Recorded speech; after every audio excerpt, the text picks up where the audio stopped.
For centuries, the papal throne was treated as sacred, the highest spiritual authority in Western Christianity, untouchable, above politics, above corruption.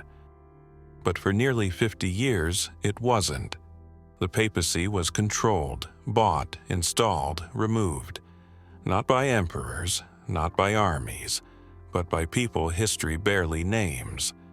Two figures who never wore the crown, and yet decided who did. By the early 10th century, Rome no longer reacted to scandal the way it once had. Popes were arrested in the night, dragged from palaces, imprisoned, blinded, or quietly strangled. And the world did not end.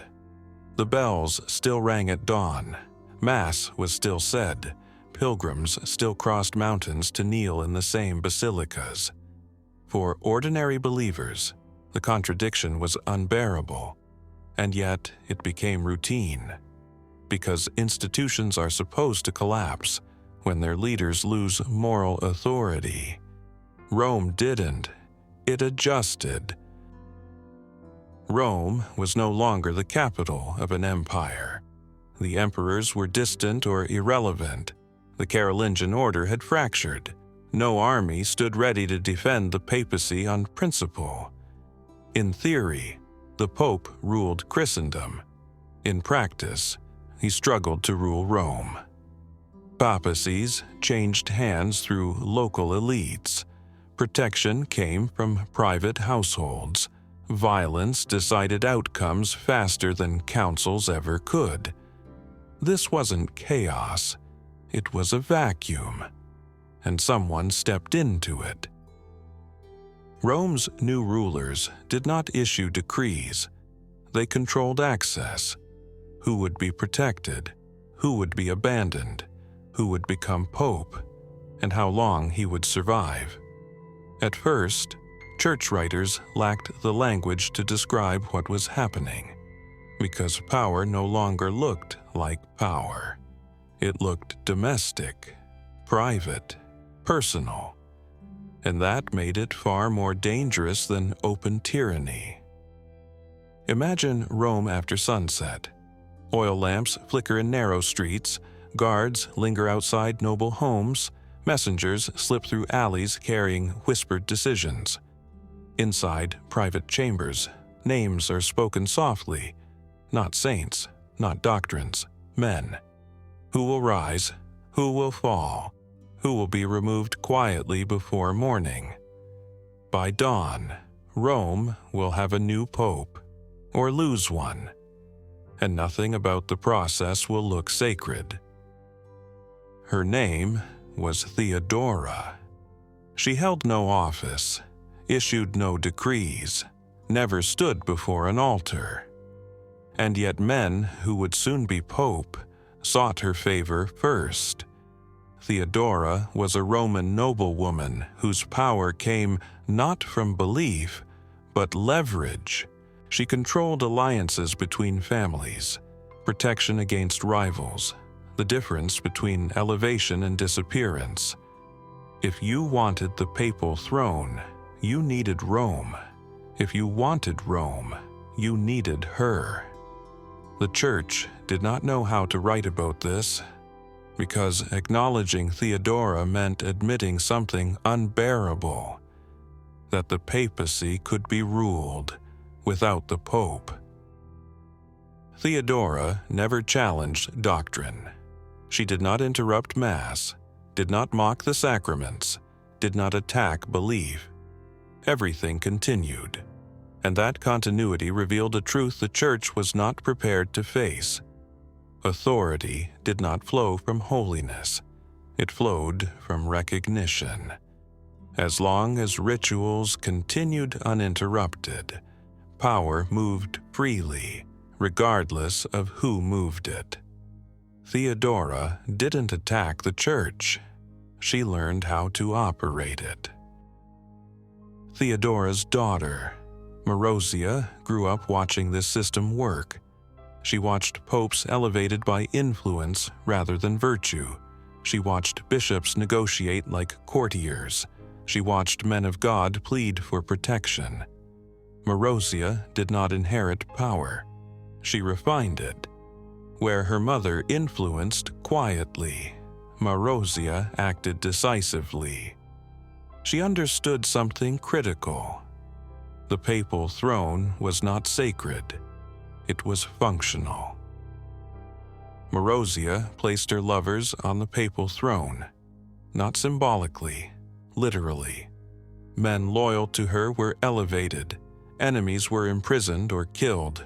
Popes who resisted vanished behind palace walls. And still the church functioned. This is the moment pornocracy stops being scandal and becomes revelation, because nothing broke. A man is summoned before dawn. The message is formal but vague, a request for his presence delivered without explanation. He washes, dresses, and walks through streets still dark with night, rehearsing prayers under his breath. He assumes deliberation awaits him. Discussion, argument, the slow, grinding machinery of church procedure. Instead, he is ushered into a quiet chamber. No council, no debate, only a small group of men who do not look surprised to see him. The conversation is brief. He is told the decision has already been made. There is no vote to win, no doctrine to defend, only conditions. Who will support him? Which families must not be offended? Which alliances he must preserve? And which questions he must never ask? He realizes, with a tightening in his chest, that this is not an election. It is an installation. Later, when the ceremony unfolds, when incense fills the air and the words are spoken flawlessly, the ritual feels perfect. But the man wearing the crown understands something the faithful never will. The throne does not belong to him. Now, imagine Rome from the other side. A woman wakes before sunrise. She dresses her child. She joins the slow movement of people toward the church. She has heard the rumors. She knows who truly rules. She knows what has been done. But when the bells ring, they sound the same as they always have. Inside the church, candlelight softens the walls. The priest's voice does not shake. The prayers are familiar. When the host is raised, she hesitates, just for a moment. If she walks away from grace, from forgiveness, from hope for her child. So she stays. And in staying, she makes a choice that millions will repeat. She chooses ritual over outrage, continuity over justice, salvation over protest. The church notices this choice. It remembers it. Later, historians obsessed over sex, affairs, indecency, women wielding power. But sex was not the danger. Sex was the method. The real shock was what it proved. That belief did not collapse under scandal, that people separated ritual from leadership instinctively. That faith endured even when respect did not. Belief was not fragile. It was durable. Pornocracy revealed something institutions rarely admit aloud. People endure. They rationalize corruption. They spiritualize suffering. They convince themselves obedience is virtue. The faithful did not rebel. They adjusted. And in doing so, they became predictable. Once belief became predictable, it became usable. Pornocracy taught Theodora and Marozia that as long as ritual continued, they could rule Rome. But it taught the church something deeper, that it could survive being ruled. Scandal became manageable. Corruption became containable. Outrage became temporary. This lesson was not celebrated, but it was remembered. The church did not abandon morality. It didn't need to. Restraint shifted. Not, should we do this, But how far can this go? Offices became transactional. Nepotism became efficient. Moral failure became inconvenient, not disqualifying. Punishment flowed downward. Forgiveness flowed upward. The people had no escape. Leaving meant abandoning the sacraments. Resisting meant heresy. Questioning meant spiritual failure. Pornocracy revealed the asymmetry. The faithful believed in the church. The church learned it could rely on that belief. And reliance, over time, becomes entitlement. Marozia had a son. He grew up watching popes installed like furniture.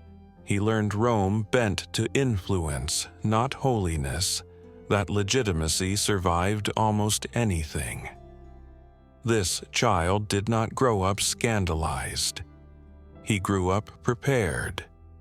His name was John.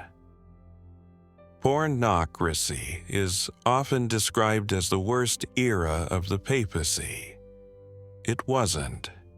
It was the rehearsal. Private corruption, quiet manipulation, damage containment. The church learned what it could endure. John would become pope as a teenager, not as a reformer, not as a break from the past, but as its continuation. He would rule as someone who already knew the limits. That outrage fades, that belief endures, that legitimacy is nearly indestructible. Pornocracy did not corrupt him. It taught him what could be done, and more importantly, what could be survived. Pornocracy revealed who could rule the church from the shadows. Pope John XII would reveal what happens when someone raised inside that system no longer bothers to hide. Because pornocracy wasn't the fall of the papacy. It was the moment Rome learned it could fall and keep standing